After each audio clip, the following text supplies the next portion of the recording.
Hola amigos, ¿qué tal? Bienvenidos a esta nueva emisión de Diálogo de CGT en español. Un saludo cordial desde Beijing.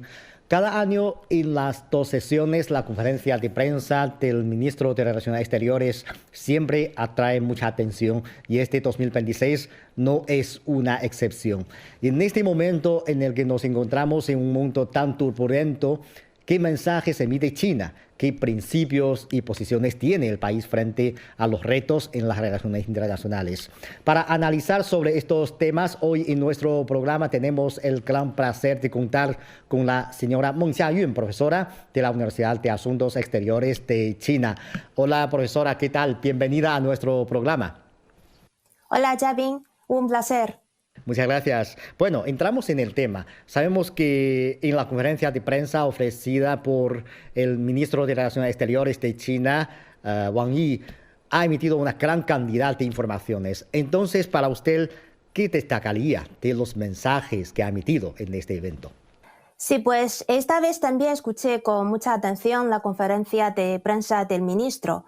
Y en conjunto lo que más me impresionó fue la continuidad, la iniciativa y la firmeza en los principios que caracterizan a la diplomacia china, así como el compromiso con el bienestar del pueblo en un mundo convulso. En primer lugar, la mayor certeza de la diplomacia china radica en la continuidad y la estabilidad de sus políticas. Wang Yi señaló que China seguirá avanzando bajo la guía del pensamiento diplomático de Xi Jinping, tomando la diplomacia de jefes de Estado como orientación estratégica para impulsar la diplomacia de gran potencia con características chinas. Y la describió como el ancla estabilizadora, ¿no?, de la diplomacia china. Así que en el nuevo año, eventos como la reunión informal de líderes de APEC y la cumbre China-Estados Árabes serán importantes escenarios para mostrar cómo China promueve la gobernanza global bajo la idea de la cooperación solidaria en un mismo planeta. Y esta continuidad también se refleja en el firme posicionamiento de China como fuerza para la paz, la estabilidad y la justicia en el mundo. Y en segundo lugar, frente a un entorno internacional complejo, la diplomacia china muestra iniciativa y liderazgo. Digamos que Wang Yi planteó la necesidad de abrir un nuevo camino de coexistencia pacífica entre grandes potencias y calificó este año como un año clave para las relaciones sino-estadounidenses. Y al mismo tiempo, China enfatiza su papel en la gobernanza global. También hizo un fuerte llamado a revitalizar, defender y fortalecer a la ONU, oponiéndose a cualquier intento de crear estructuras paralelas fuera de ella. Y esto refleja la propuesta de China de promover un mundo multipolar más equitativo y una globalización económica más inclusiva, defendiendo también la voz de los países en desarrollo. Y en tercer lugar, en cuestiones que afectan a los intereses fundamentales y al derecho internacional, la diplomacia china demuestra una clara firmeza de principios. Wang Yi reiteró que China defenderá con determinación su soberanía, seguridad y desarrollo, lo cual se refleja especialmente en su posición sobre Taiwán. Y también subrayó que las grandes potencias deben respetar las reglas, cumplir sus compromisos y defender el Estado de Derecho, advirtiendo que el mundo no puede volver a la ley de la selva. Y si todo ello muestra la altura y profundidad de la diplomacia china, la diplomacia al servicio del pueblo revela su dimensión más humana. La frase dirigida a los compatriotas chinos en el extranjero conmovió a muchos, diciendo que ante ustedes el mundo puede ser turbulento y detrás de ustedes la patria permanece firme como una montaña. Así que expresa la confianza de que sin importar las dificultades, la patria será siempre el respaldo sólido de sus ciudadanos. Y este compromiso con el pueblo creo que constituye el rostro más cálido de la diplomacia china. Así es, así es. Hay que decir que las confrontaciones, los ataques, están generando preocupaciones en el mundo. Nos preocupa que el mundo se está volviendo cada vez más inestable y la política de poder está reescribiendo el orden internacional. Sobre lo que está ocurriendo en Irán, el canciller chino propuso 5 principios. Veamos. 中方认为，正确和妥善处理伊朗以及中东相关的问题，应该坚持几个基本原则：一是尊重国家主权，主权是现行国际秩序的基石。我们主张，伊朗以及海湾地区各国的主权、安全和领土完整都应得到尊重，不容侵犯。二是不得滥用武力，拳头硬不等于道理硬。世界不能退回丛林法则，动辄使用武力并不能证明自己的强大，民众不能成为战争的无辜牺牲品。三是坚持不干涉内政，中东人民是这一地区的真正主人，中东事务应该由地区各国自主决定。策划颜色革命、搞政权更迭是不得人心的。四是政治解决热点问题。中方历来主张以和为贵，各方应尽快回到谈判桌前来，通过平等对话解决分歧，为实现共同安全做出努力。五是大国要发挥建设性作用，善意运用实力。中国还有句古训：“仁义不施，而攻守之势异也。”大国理应守公道、行正道，多为中东和平发展贡献正能量。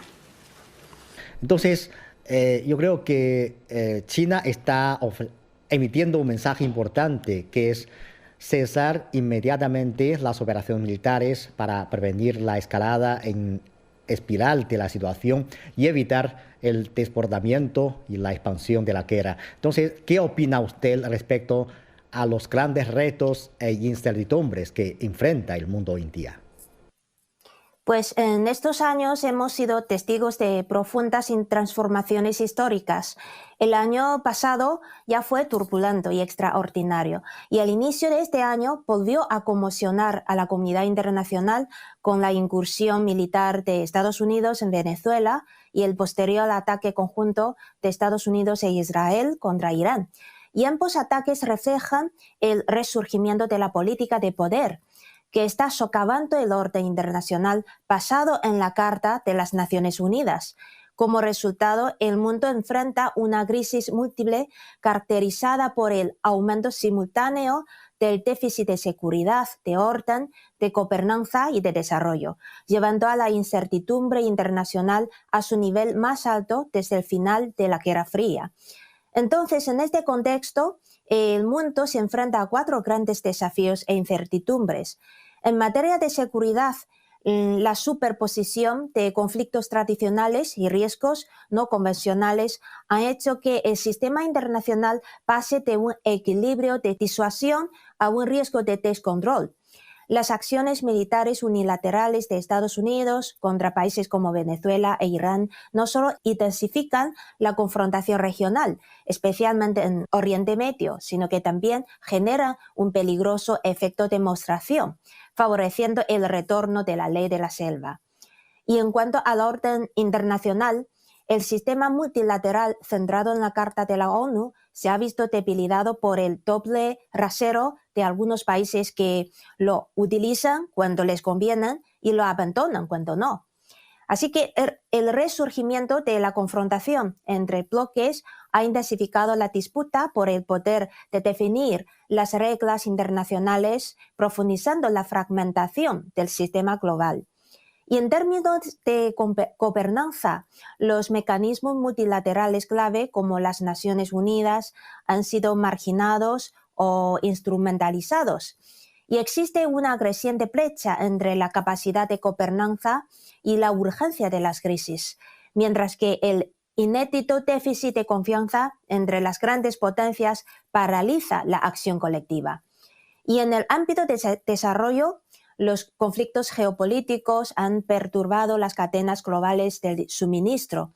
El llamado desacoplamiento y las guerras de sanciones promovidas por Estados Unidos y Occidente han agravado la crisis energética y ampliado la brecha de desarrollo, con los países en desarrollo como principales víctimas. Y estos 4 desafíos se superponen y se refuerzan mutuamente, marcando la entrada del mundo en una sociedad de riesgo complejos.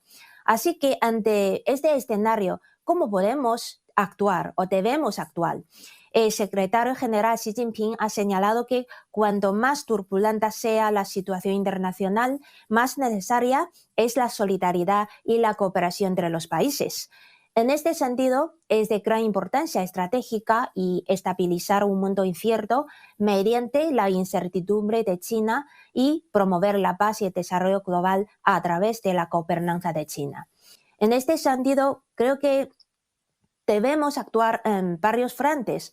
Primero, defender firmemente el derecho internacional y la igualdad soberana como base de las relaciones internacionales. Segundo, fortalecer el multilateralismo e impulsar la reforma del sistema de gobernanza global hacia una dirección más justa y razonable. Último, promover la seguridad común y persistir en el camino de la cooperación de beneficio mutuo. Así es, así es. Bueno, en esta gobernanza global yo creo que el sur global es cada vez más considerado como un factor clave, ¿no?, para fomentar la estabilidad y la gobernanza justa. Entonces, ¿cómo podemos garantizar que el sur global realmente juega un papel importante en este proceso? Y además, ¿qué papel juega China en este proceso de desarrollo? Pues considero que para que el sur global desempeñe un papel real en la gobernanza mundial actual, es necesario avanzar desde 2 dimensiones complementarias. Primero, fortalecer su capacidad colectiva interna y promover externamente la reforma del sistema de gobernanza internacional. Y en este proceso creo que China desempeña un papel clave de liderazgo y apoyo. En primer lugar, es fundamental fortalecer la capacidad colectiva y reducir la brecha estructural con los países del norte. Esto implica reforzar los recursos de gobernanza mediante la cooperación sur-sur y la integración regional para impulsar la transformación económica y mejorar la capacidad institucional a través de sistemas de gobernanza más transparentes y eficaces y de una mayor participación en plataformas multilaterales, y potenciar el poder plantocultural, rompiendo el monopolio discursivo occidental y ampliando la capacidad de establecer agendas en temas emergentes. Y en segundo lugar, es necesario profundizar la cooperación regional, dada la diversidad del sur global. Los mecanismos regionales como la Organización de Cooperación de Shanghái, la ASEAN, la Unión Africana, resultan esenciales para reforzar la coordinación. Y al mismo tiempo, el mecanismo BRICS y plataformas como el Nuevo Banco de Desarrollo ayudan a articular intereses comunes y a complementar las limitaciones de las instituciones financieras internacionales. Asimismo, la iniciativa de la Franja y la Ruta ha integrado a numerosos países del sur global en un marco de cooperación abierto y compatible con el sistema de las Naciones Unidas. Y en tercer lugar, el sur global debe promover reformas graduales en los mecanismos de gobernanza existentes. No se trata de sustituir el sistema actual, sino de hacerlo más inclusivo dentro del marco de la ONU. Y esto implica avanzar hacia una estructura de poder más multipolar, es decir, de una gobernanza dominada por el G7 a otra más representativa basada en el G20, etc. Y como el mayor país en desarrollo la segunda economía del mundo, creo que China se ha convertido en un motor muy clave para el progreso del sur global. Así que creo que en la práctica China proporciona plataformas concretas de cooperación como la iniciativa de la Franja y la Ruta y la Organización de Cooperación de Shanghái, que impulsan la conectividad, el comercio y la cooperación financiera entre países del sur global. Por ello, puede afirmarse que China desempeña un papel fundamental en ese proceso mediante el cual el sur global contribuye a un mundo más estable y más próspero. Así es. Bueno, las relaciones entre los principales países atraen siempre mucha atención en la conferencia de prensa del canciller chino. Y la principal es la relación con Estados Unidos, porque es un gran interés para todos cómo los intercambios de alto nivel afectarán esta relación. Ahora veamos lo que dijo el canciller chino. 今年确实是中美关系的大年，高层交往的议程已经摆在我们的桌面上。现在需要做的是，双方为此做出周密的准备，营造适宜的环境，管控存在的分歧，排除不必要的干扰。中方的态度始终是积极的，也是开放的。关键是美方也要相向而行。我相信啊，只要双方以诚相待，以信相交，我们就能不断拉长合作的清单，也持续缩短问题的清单，就能在两国元首的战略引领下，取得让两国人民都满意的成果，达成国际社会都欢迎的共识，让2026年成为中美关系走向健康、稳定、可持续发展的标识性的年份。Bueno, actualmente, aunque todavía existen muchas diferencias y contradicciones entre los dos países, en general las relaciones bilaterales son estables. Entonces, ¿qué mensaje cree que transmitió el ministro Wang Yi en la prensa sobre las relaciones con Estados Unidos? Pues en esta conferencia de prensa, el ministro Wang Yi transmitió los siguientes mensajes clave sobre las relaciones entre China y Estados Unidos, y sus declaraciones reflejan tanto la continuidad de principios como expectativas pragmáticas orientadas al futuro. Subrayó que China y Estados Unidos no pueden cambiarse mutuamente, pero sí pueden cambiar la manera de relacionarse. Y sobre esta base, propuso tomar el respeto mutuo como punto de partida y mantener la línea básica de la coexistencia pacífica y procurar perspectivas de cooperación y beneficio compartido. Este año es como un año emblemático y ha sido definido como un año clave para las relaciones bilaterales. Y China espera que ambas partes avancen en la misma dirección y superen las interferencias y hagan de este año un año simbólico para que el desarrollo sano, estable y sostenible de las relaciones entre ambos países. El ministro afirmó con claridad que China no seguirá el camino según el cual una potencia fuerte necesariamente busca la hegemonía, ni comparte la lógica de la co-gobernanza entre grandes potencias.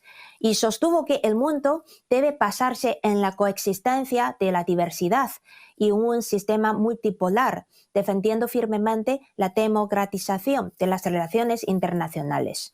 Y en conjunto, estas declaraciones reflejan claridad estratégica al reconocer las diferencias, pragmatismo político al centrarse en la forma de convivencia y firmeza de principios al salvaguardar la equidad y la justicia internacionales, señalando así el rumbo para el desarrollo futuro de las relaciones entre China y Estados Unidos.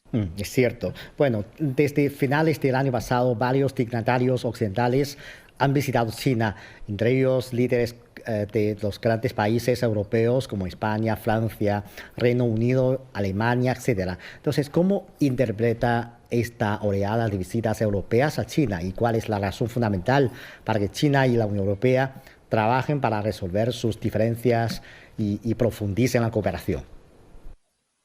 Sí, efectivamente, creo que este fenómeno no es solo un gesto diplomático, sino el reflejo de la respuesta europea ante cambios geopolíticos y presiones económicas y crecientes preocupaciones estratégicas.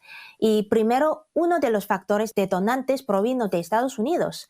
Y como Donald Trump anunció que él va a visitar China en abril de este año y mencionó públicamente que la posibilidad de una co-gobernanza chino-estadounidense. Y esto generó inquietud también en Europa. Se espera a que Pekín y Washington definiera primero su relación, correría el riesgo de quedar en una posición pasiva. Por ello, Europa busca mantener la iniciativa y reforzar la cooperación con China como socio económico clave. Y segundo, la cooperación económica y comercial es el principal motor. En 2024, la inversión china en la Europa continental alcanzó a 9.500 millones de euros y con el Reino Unido llegó a 10.000 millones, el nivel más alto en 7 años. Y China y Europa son mutuamente sus segundos mayores socios comerciales.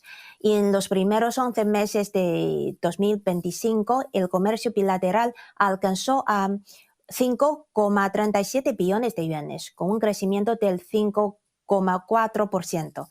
Y al mismo tiempo, Europa enfrenta dificultades económicas como debilitamiento de la industria alemana, desequilibrios comerciales en Francia y crecimiento limitado en el Reino Unido. En este contexto, mantener el mercado chino se ha vuelto prioritario.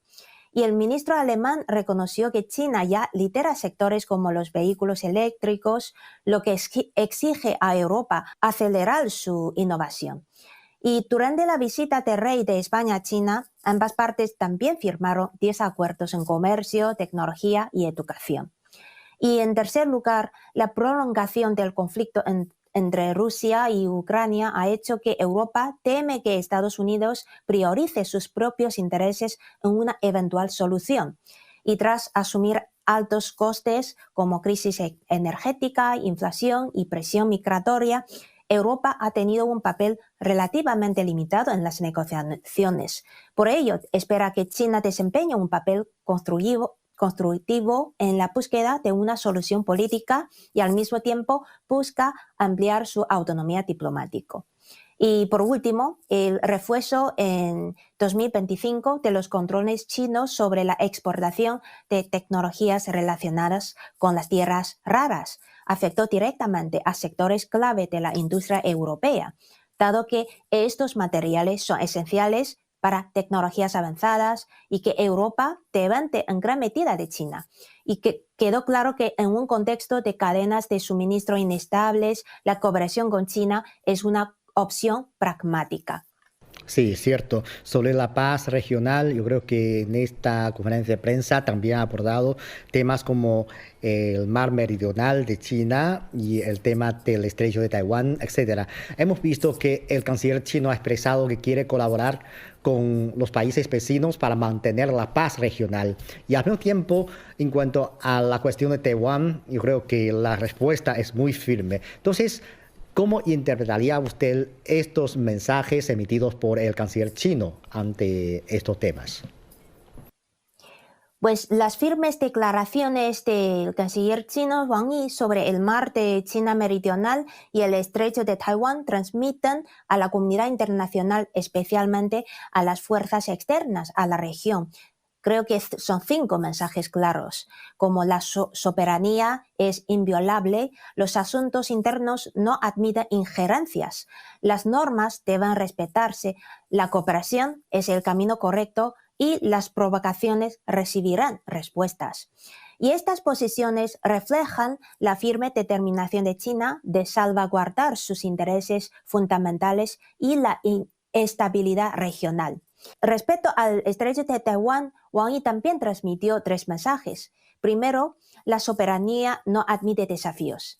El retorno de Taiwán a China forma parte del orden internacional posterior a la Segunda Guerra Mundial, confirmado por la Declaración de El Cairo, la Proclamación de Potsdam y resoluciones de la ONU.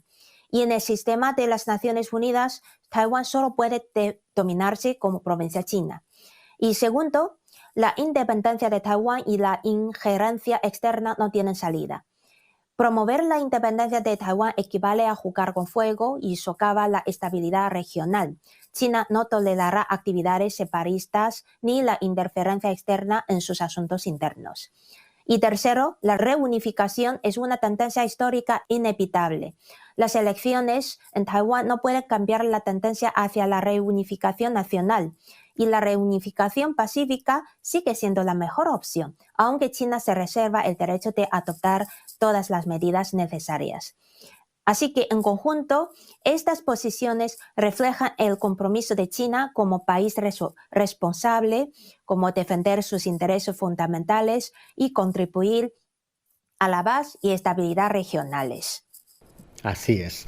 Bueno, en un contexto de alza del proteccionismo y antiglobalización, el canciller chino subrayó que China insistirá en ampliar la apertura de más alto nivel y compartirá oportunidades de desarrollo con el mundo. Profesora, ¿cómo interpretaría usted la mentalidad diplomática y la determinación estratégica de China frente a este entorno global muy complejo? Pues en ese contexto marcado por el auge del proteccionismo y las corrientes de desglobalización, el canciller Wang Yi reiteró que China seguirá ampliando la apertura de alto nivel al exterior. Pues esta afirmación pone de relieve tanto la firme estratégica de China como una actitud diplomática abierta e inclusiva. Primero, ante los discursos sobre el desacoplamiento y la ruptura de cadenas industriales de suministro, China no ha optado por replegarse ante la inestabilidad externa. Por el contrario, ha respondido con una apertura aún mayor. Y esto se basa en una comprensión profunda de la tendencia general de la globalización. La interconectividad es una ley objetiva e irreversible, y China utiliza la incertidumbre de su propio desarrollo para contrarrestar la incertidumbre del mundo. Y segundo, mientras algunos países levantan como pequeños patios con altos muros, China enfatiza compartir oportunidades. Es decir, no se trata de atraer inversión en una sola dirección, sino de promover un beneficio mutuo y de doble vía, permitiendo que otros países se suman al plan expreso del desarrollo chino y reflejando así la responsabilidad y la amplitud de miras de una gran potencia. Y tercero, China considera la ampliación de la apertura como una llave maestra para afrontar los desafíos. Y a través de una cobertura, una apertura institucional más profunda, busca forjar nuevas ventajas competitivas, al tiempo que contribuye a la estabilidad de las cadenas globales de suministro y mantienen firmemente la iniciativa en su propio desarrollo. Y cuarto, la globalización que promueve China no es un modelo de el ganador se lo lleva todo, sino un proceso de desarrollo compartible. Es decir, mediante la construcción conjunta de la iniciativa Franja y la Ruta, China demuestra con acciones concretas que la globalización debe ser un escenario en el que todos los países quieran crecer juntos. Y en resumen, China ha optado por contrarrestar la incertidumbre del proteccionismo con la certeza de una mayor apertura. Y esta firmeza, sólida como una montaña, digamos, provienen tanto de la confianza en su propio camino de desarrollo como de su convicción de situarse siempre del lado correcto de la historia, asumiendo así su responsabilidad en favor del progreso común. Claro, claro. Bueno, por la limitación del tiempo no podemos ampliar aún más los temas y muchas gracias. Yo quería finalizar esta entrevista con una frase del canciller chino. Los seres humanos no somos enemigos entre sí y los enemigos son la guerra, la pobreza, el hambre y la injusticia. Bueno, tenemos que entender que solo las cooperaciones pueden ayudarnos a superar los retos y es la manera para enfrentar los retos que estamos encontrando en esta nueva encrucijada histórica. Profesora, muchas gracias. Gracias por sus comentarios. Muchas gracias. Gracias. Bueno, amigos, así concluimos esta emisión de Diálogo de CGT en Español. Gracias por sintonizarnos. Hasta la próxima emisión.